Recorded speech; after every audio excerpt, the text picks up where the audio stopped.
আপনার বেতন কত ভাই? ৬,০০০। একটু দাঁড়ান, কষ্ট করে একটু দাঁড়ান।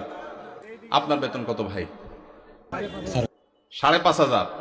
এই মনোহরপুরের মসজিদ কমিটির কেউ আছেন? মুসল্লি কেউ আছেন কিনা? অন্তত যারা আছেন হাত তোলেন তো। মুসল্লি কারা? কেউ হাত তুলবে না। কমিটির একজন পাওয়া গেছে মুসল্লি? আচ্ছা থাক। আর ইমাম সাহেব কে আছেন বলেন? আপনি ইমাম ভাই, আপনার বেতন কত? হ্যাঁ,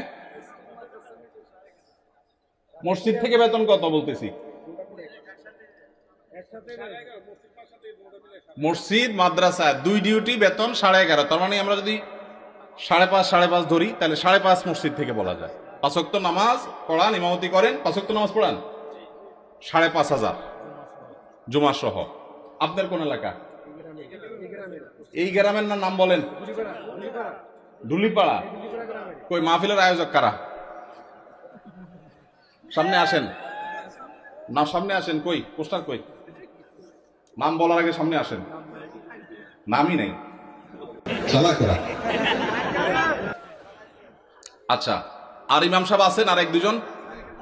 কই ভাই? কোন এলাকার? পাশের এলাকার। বেতন কত? হ্যাঁ, 8,000। কোন এলাকার? নোয়াগ্রাম। নোয়াগ্রামের ভাইরা নিশ্চয় আছেন। আমি আপনাদের শরম দিতে চাই না, আপনাদের কারো হাতও তুলতে চাই না। ইমাম সাহেবদের জবানবন্দি নিলাম, ধন্যবাদ। আর কোন ইমাম সাহেব আছেন? মুরব্বী দাঁড়ান একটু। ইমাম সাহেব দাঁড়ান কষ্ট করে। কোন এলাকার ভাই? জি,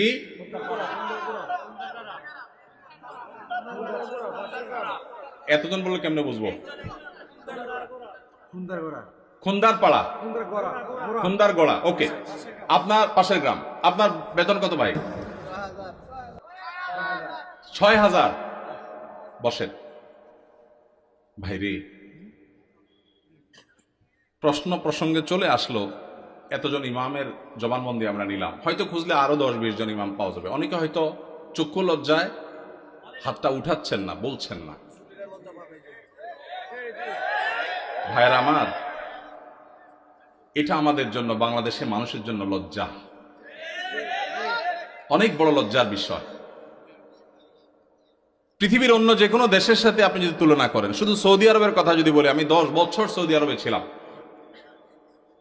আমাদের শেখ সাইফুল্লাহ মামুন ভাই দীর্ঘদিন সৌদি আরবে ছিলেন। সৌদি আরবের সকল মসজিদের ইমাম সাহেবরা